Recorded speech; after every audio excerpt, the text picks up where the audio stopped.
আল্লাহ রাব্বুল আলামিন ঘোষণা করেছেন যে উম্মতের মধ্যে কুনতুম খায়রা উম্মাতিন উখরিজাতিন লিন-নাস তা'মুরুনা বিল মা'রুফ ওয়া তানহাউনা আনিল মুনকার।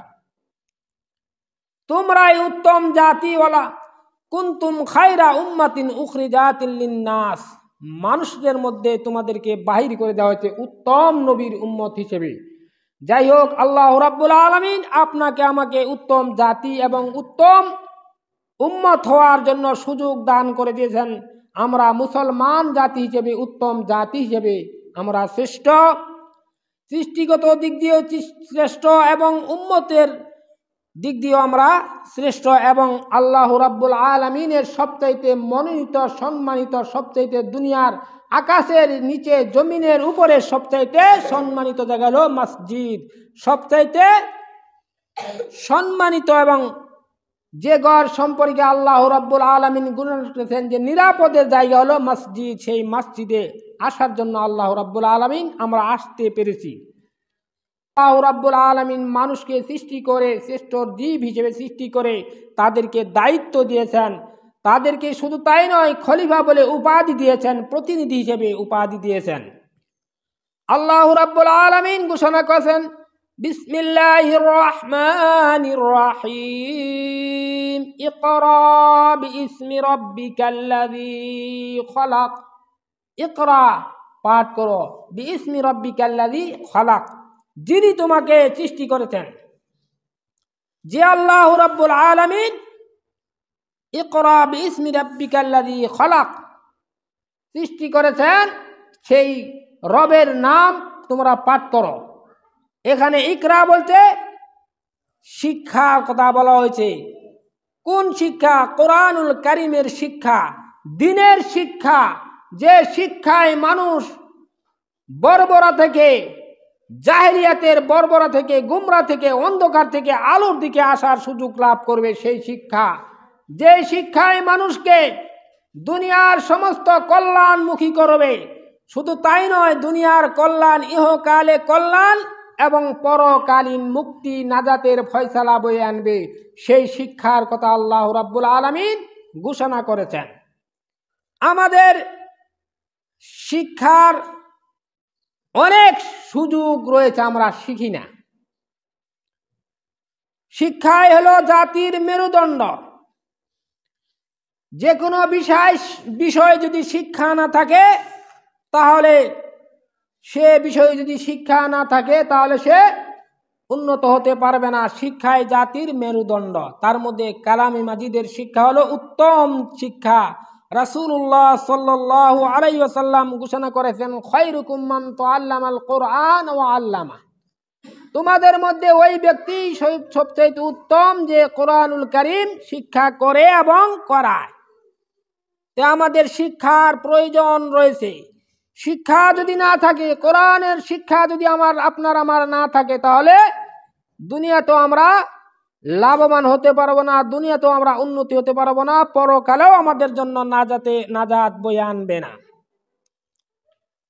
আমাদেরকে খলিফা হিসেবে, প্রতিনিধি হিসেবে দুনিয়াতে আল্লাহ রাব্বুল আলামিন প্রেরণ করেছেন। প্রত্যেকেই প্রতিনিধি, প্রত্যেকেই দায়িত্বশীল। একজন পরিবারের কর্তা, উনি একজন দায়িত্বশীল। একজন সমাজের মাতাব্বর, নেতৃস্থানীয়, উনি একজন প্রতিনিধি। এমনিভাবে নিম্ন স্তর থেকে, ব্যক্তি থেকে শুরু করে আপনার পরিবার থেকে সমাজ, সমাজ থেকে আপনি পর্যায়ক্রমে আপনার দেশ, জাতি, তারপরে আপনার সমস্ত বিশ্বের মধ্যে একজন শ্রেষ্ঠ হয়। প্রত্যেকেই খলিফা, প্রত্যেকেই দায়িত্ব। আমাদেরকে আল্লাহ রাব্বুল আলামিন দুনিয়াতে পাঠিয়েছেন ইবাদত করার জন্য। তার মধ্যে ফরজিয়াত কিছু শিক্ষা আমাদের অবশ্যই বাধ্যতামূলক। ফরজিয়াত যেগুলো নামাজ, কালাম সহিহ হওয়ার জন্য আমাদেরকে শিক্ষায় শিক্ষিত হতে হবে। কোরআনুল কারীম এবং রাসূলুল্লাহ সাল্লাল্লাহু আলাইহি সাল্লামের সুন্নাহ অনুযায়ী আমাদের শিক্ষা লাভ করতে হবে। আমি নামাজ পড়ি, নামাজের যদি শিক্ষা না থাকে, তাহলে নামাজের ভিতরে নিয়ম কানুন অনেক কিছু জানার রয়েছে। মানুষ নামাজের ভিতরে ফরজিয়াত, নামাজের মধ্যে, ফরজের মধ্যে অনেক জানার এবং শিখার, আমল করার অনেক কিছু রয়েছে। আমরা নামাজ পড়ি, কিন্তু কয়জন আমরা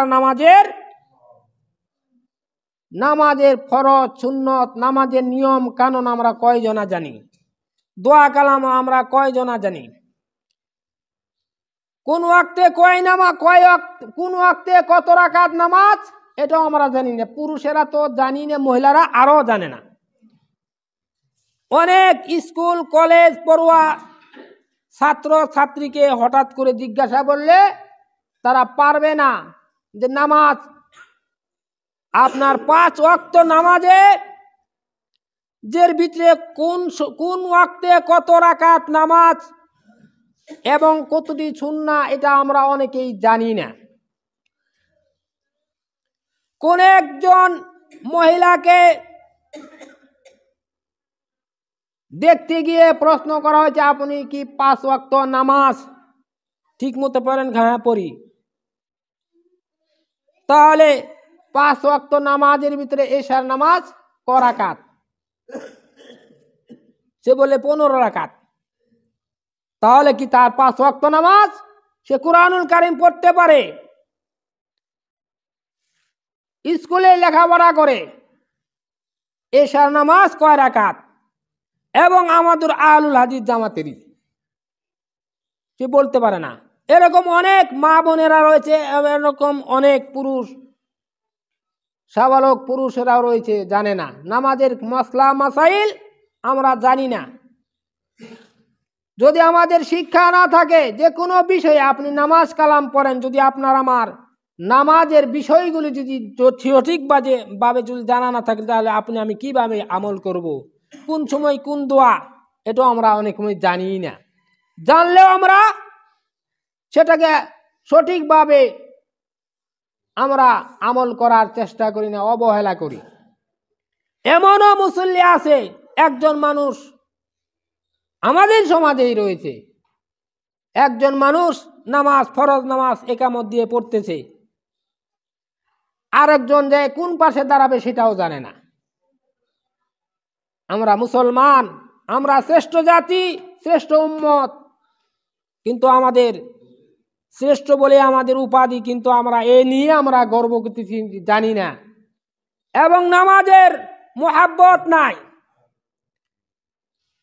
এবার আমরা অনেক গল্পগুলা গুজরি পড়তে পারি, আমরা অনেক আড্ডায় সময় দিতে পারি, কিন্তু নামাজ শিক্ষা, নামাজ দোয়া কালাম এগুলি থেকে আমরা অনেকে পিছিয়ে আছি। আবার আমরা দাবি করি আহলুল হাদিস, আমরা সহিহ হাদিসের অনুসারী। আসুন আমরা আল্লাহর যে প্রথম বাণী ইকরা পড়ো,